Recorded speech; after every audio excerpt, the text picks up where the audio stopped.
I wish that I could be like the cool kids. 'Cause all the cool kids, that's where the fun is. Hey, cool kids, what it is. Hold that thought. Anyway, the first thing we got to do is we got to talk about the elephant in the room. We had in the coin community a potential near-death experience, close call. We'll call it a close call, a near miss experience. One of the cool kids, the coolest kid, the Kansas kid, had a serious fire situation. And check out their channel. I'll put a link and wish them all the best. They had some serious looking damage on their vehicle from a nearby house fire, and hopefully their insurance is going to cover that. Although, I wonder if it'd be better to go with the homeowner's insurance on the other, rather than raising your rates. I don't know how that works. I'm thinking of you, boss. I'm thinking of you. Hopes and prayers to everybody involved, including the folks. I don't even know if everybody made it out alive. I'm pretty sure they did. I'm pretty sure he would have said something if they didn't. But it's just really tragic stuff. Really hard times ahead for that family. And yeah, it's not good.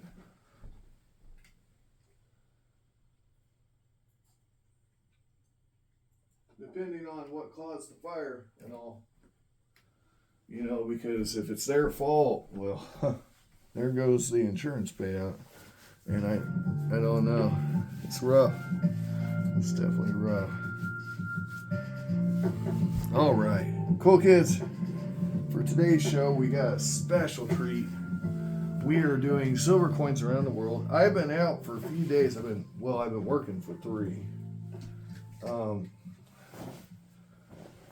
Anyway, where I work, there's a cafeteria, and I ate a bowl of soup Monday night that was lukewarm, and well, I literally got food poisoning from it, and I haven't had food. I got a strong gut, guys. I haven't had food poisoning in 20 something years, but yeah, that stuff hit me hard. So. Yeah, a little salmonella, I'm pretty sure. The old salmonella surprise at Montezuma's revenge come up and got me. But that's okay. That's okay.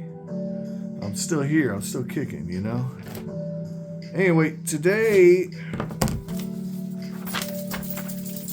I'm feeling better, so we're going to do Uganda.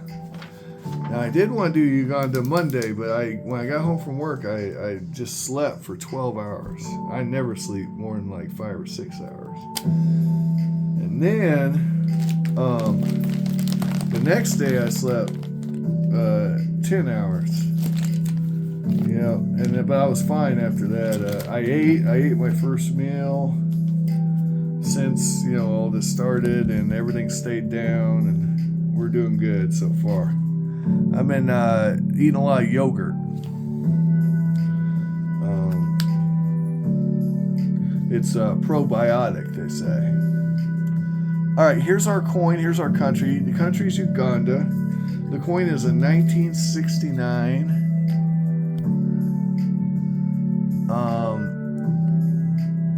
Bank of Uganda proof coin. I paid $45 for this coin.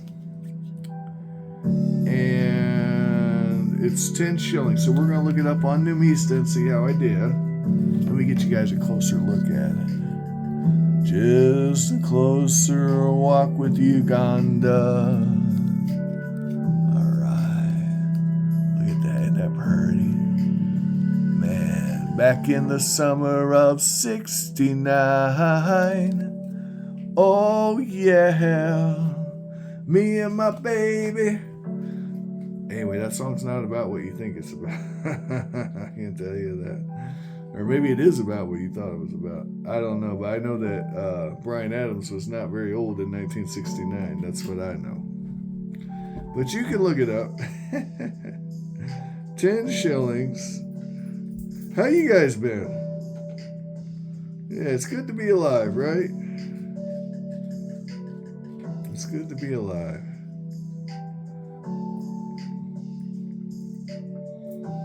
Here we go. Here's our coin. Right here it is. Let's zoom in on this. And the melt value is 21.42, so we definitely overpaid. It's pure silver too, which is odd for a coin from 69. I don't see a lot of pure silver, but the mintage is 6,720.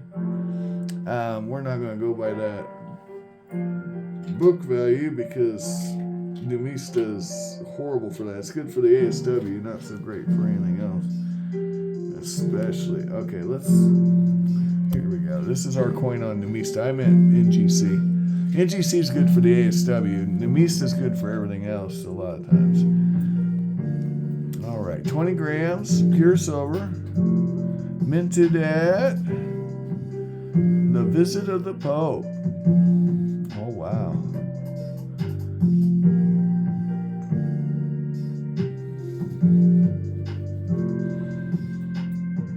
$45. Oh, no, wait. The proof's $39. Why? Oh, well.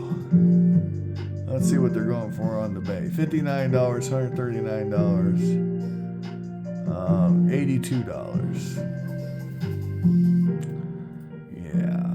42, 37. That's before fees and everything, so I did fine. Ooh, that's starting cheap. But again, you got to pay the auction fee and whatever it goes for. These are unrealized starting bids. So that's just a starting bid. All right, cool kids. So there we go. That's our coin. Numismatic scarcity. Not that it matters. 68. That number really doesn't matter. All my numismatic nerds and ne'er-do-wells tell me that number means absolutely buckus. It just shows how many people on Numista own it. How likely someone on Numista is to own it. That's all it means. So, I mean, it matters to an extent. I mean, it is a good barometer of how, because, if it was really common, everybody would have it, right? So it does have some value, but, it's not a precise measure, right? All right. So anyway, that's that. Let's hurry up with Uganda here. How cool kids, I think I was putting out too many videos back to back to back, and it was hard to keep up for the cool kids, and I apologize for that. I was trying to get through this list. I still got 1, 2, 3, 4, 5, 6, 7, 8, 9, 10, 11, 12, 13, 14 countries to go. But we're almost done with silver coins around the world. And this has been a 2-year operation here. So, if that gives you an idea. Here's Uganda. We're going to look at Murchison Park, Kabali Park. Yeah, there we go. It's in East Africa. There's Maboro Park. There's zebras there. Ooh, look at that. Capito. Man, think the Lion King.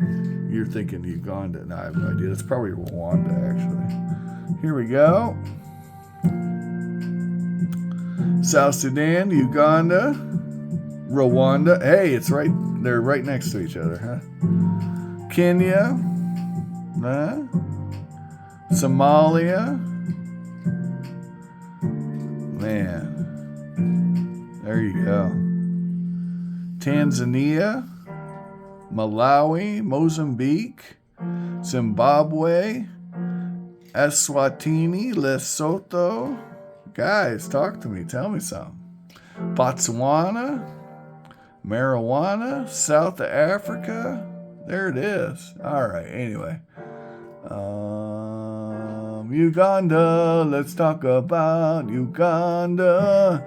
Uganda, officially the Republic of Uganda, is a landlocked country in East Africa. It is bordered to the east by Kenya, to the north by South Sudan, and the west by Democratic Republic of Congo, to the southwest by Rwanda, and to the south by Tanzania. The southern part includes a substantial portion of Lake Victoria, shared with Kenya and Tanzania. Uganda is the African Great Lakes region, lies in the Nile Basin, and its varied equatorial climate. As of 2024, it has a population of 46 million, of which 8.5 million live in the capital and largest city, Kampala.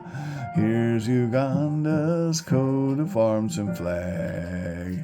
That's where it's at on the map.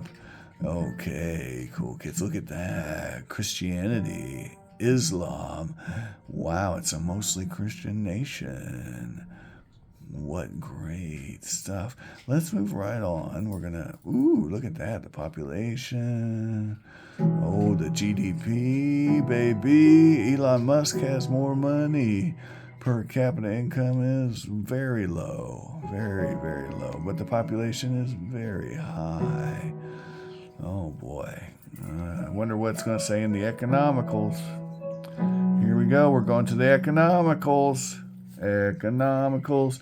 The Bank of Uganda is the central bank of Uganda and handles monetary policy along with the printing of Uganda shilling.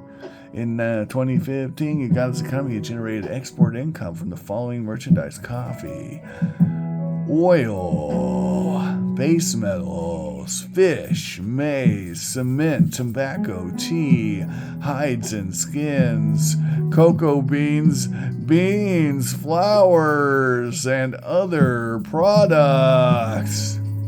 The country's been experiencing consistent economic growth in the fiscal year 2015 through 2016. Uganda's recorded gross domestic product growth of 4.6% in real terms, 11.6% in nominal terms.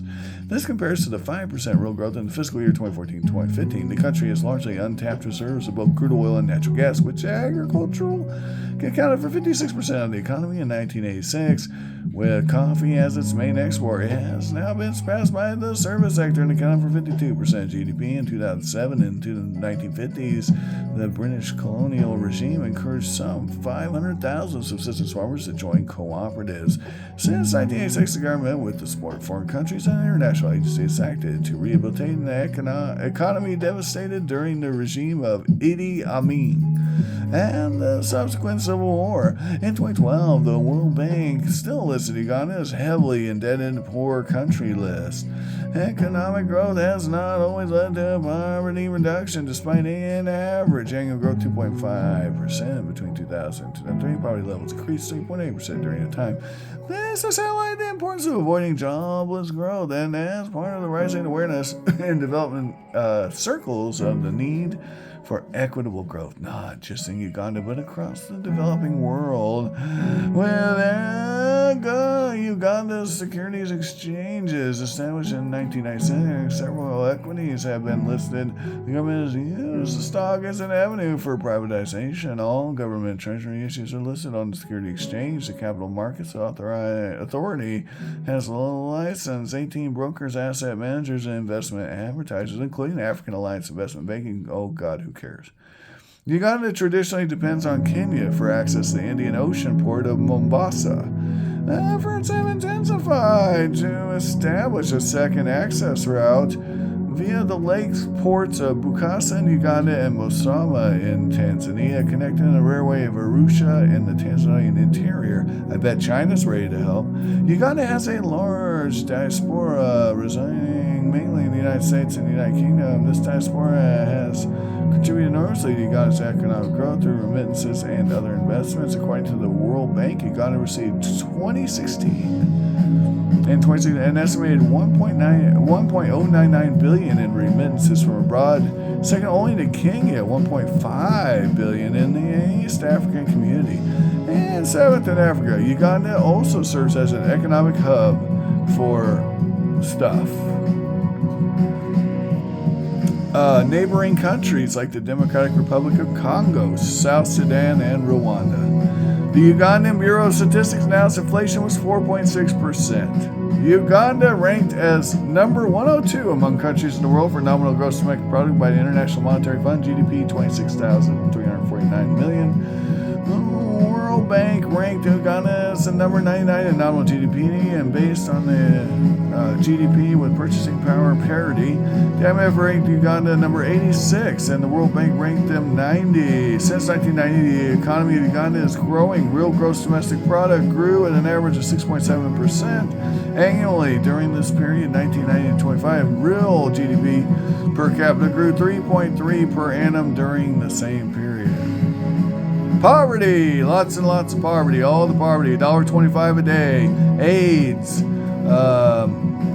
male-headed households, poverty, supplemental income. Rural women may engage in small-scale entrepreneurial activities such as rearing and selling local breeds of animals. Nonetheless, because of their heavy workload, they have little time for their income-generating activities. The poor cannot support their children. HIV, lots of HIV. Maternal health in rural Uganda lags behind. Gender inequality, blah, blah, blah. Air transportation, blah, blah, blah. Roads, blah, blah. Railroads, we just talked about that earlier. Communications, and we're done. I'm done. Guys, have an amazing day. Thanks for watching. I hope you find all the collectibles of your dreams. If you want to hear about Uganda, read about Uganda, I suggest other YouTube channels and doing your own homework. It looks like another dystopian hellhole where the very wealthy get very wealthy and wealthier and they get the U.S. aid first. And then everybody else just kind of suffers. Yeah. And, well, aren't you glad you live in the U.S. of A.? I know Renegade is. Renegade, are you glad? Aren't you glad you use style? Yeah. Anyway, find all the collectibles of your dreams while you're awake. If you can't find them, well, I'm sorry about your luck. I'm trying to show them to you. I'm showing you freaking coins from Uganda, okay? If that's not doing it for you, if that's not tripping your trigger, let me know what will in the comments. Adios, like, share, and subscribe.